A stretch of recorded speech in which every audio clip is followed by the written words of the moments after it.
Assalamualaikum warahmatullahi wabarakatuh. Hai, welcome to our Integrated Learning Project SMK Pasundan 3 Kota Cimahi. Perkenalkan, kami dari kelas 11 OTKP 1 dari kelompok 8 yang beranggotakan Anggraeni, Dita Yulianti, Nisa Hepiani, dan Rista Bintang.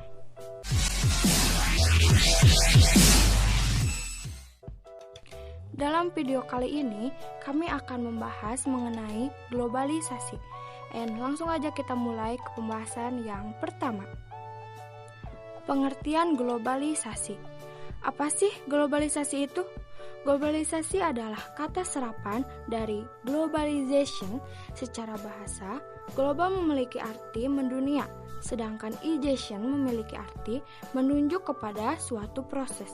Jadi, secara bahasa diartikan suatu proses mendunia. Selanjutnya ada istilah globalisasi. Istilah globalisasi berasal dari kata globe, yang artinya peta dunia yang berbentuk bola. Dari kata globo ini, selanjutnya lahir kata global, yang artinya meliputi seluruh dunia. Dan dari kata global inilah lahir istilah globalisasi, yang artinya sebuah proses mendunia. Dan lanjut kita masuk ke dalam pembahasan ciri-ciri globalisasi. Nomor 1, perubahan, kemajuan, dan perkembangan teknologi di segala aspek. Globalisasi ditandai dengan pesatnya perkembangan ilmu pengetahuan dan teknologi sehingga mampu mengubah dunia secara mendasar. Nah, contohnya seperti adanya ojek online, atau kita ambil contohnya Gojek yang sudah banyak jumlahnya di Indonesia. Tidak seperti sebelum terjadinya globalisasi, yang dimana alat transportasi jauh tertinggal dibandingkan setelah terjadinya globalisasi. Bisa kita lihat, ini adalah contoh transformasi dari alat transportasi sebelum dan sesudah terjadinya globalisasi. Dari sepeda menjadi motor,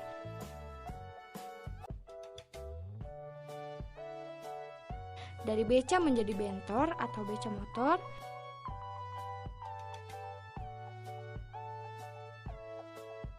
dari delman menjadi mobil, dan masih banyak lagi. Contoh selanjutnya, jika zaman dahulu berita hanya bisa disampaikan dengan cara lisan atau melalui radio,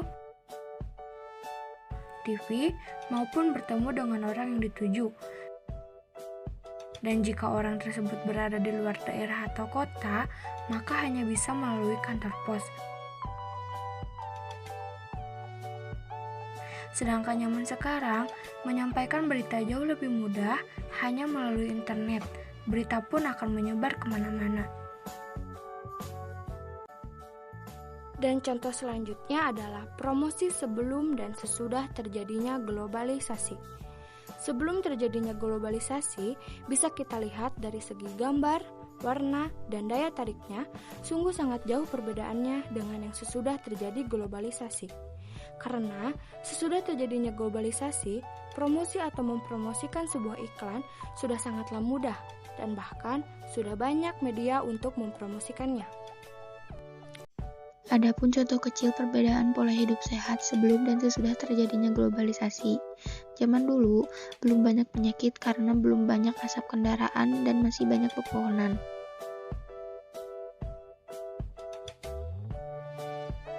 Berbeda dengan zaman sekarang, kurangnya kesadaran masyarakat untuk menjaga kebersihan sehingga dapat kita temui sampah-sampah di jalanan. Bisa kita lihat perbedaan zaman dulu olahraga sepak bola, orang-orang hanya bermain di tanah dan di halamannya masing-masing.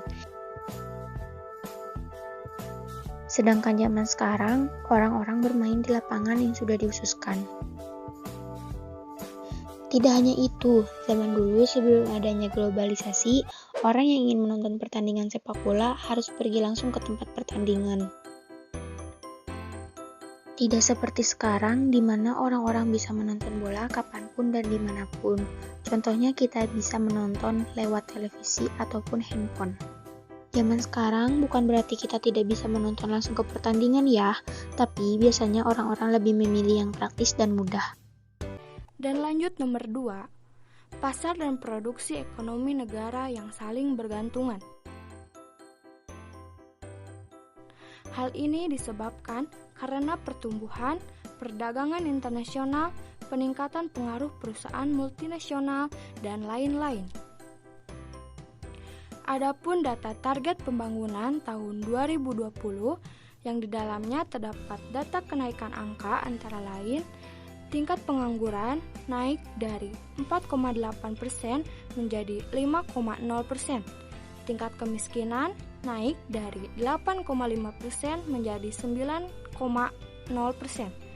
Gini rasio atau indeks naik dari 0,375 menjadi 0,380. Sedangkan indeks pembangunan manusia tetap di 72,51. Penyebab pengangguran. Umumnya, pengangguran disebabkan oleh kurangnya lapangan pekerjaan dibandingkan dengan jumlah pencari kerja di negara tersebut. Pengangguran seringkali menjadi akar dari permasalahan perekonomian negara. Kok bisa? Dengan angka pengangguran yang tinggi, maka produktivitas dan pendapatan akan berkurang, sehingga penganggur harus mengurangi pengeluaran konsumsinya yang menyebabkan menurunnya tingkat kemakmuran dan kesejahteraan. Diagram menunjukkan tingkat pengangguran dari tahun ke tahun. Dalam 5 tahun terakhir, jumlah pengangguran di Indonesia cenderung menurun. Namun, pada Februari 2020, angka pengangguran kembali meningkat menjadi 60.000 orang. Dari 6,82 juta orang pada tahun 2019 menjadi 6,88 juta orang setahun setelahnya. Jumlah angkatan kerja pada tahun 2020 juga bertambah menjadi 137,91 juta orang. Sebanyak 131,3 juta orang diantaranya bekerja. Lapangan pekerjaan yang menurun berasal dari sektor pertanian, perdagangan, dan jasa lainnya. Ini merupakan salah satu cara untuk mengurangi tingkatan kemiskinan dan pengangguran, contohnya dengan membuka peluang usaha limbah kain perca. Tahukah kamu, apakah itu limbah kain perca? Limbah kain perca yaitu kain yang sudah tidak terpakai, namun bisa dimanfaatkan menjadi sarung bantal kursi yang banyak diminati oleh orang-orang karena warnanya yang indah. Selain itu, kita bisa membuka peluang usaha atau berbisnis melalui internet, contohnya dengan menyediakan barang siap pakai seperti pakaian, tas, sepatu, dan berbagai macam kebutuhan fashion lainnya serta kebutuhan peralatan rumah tangga.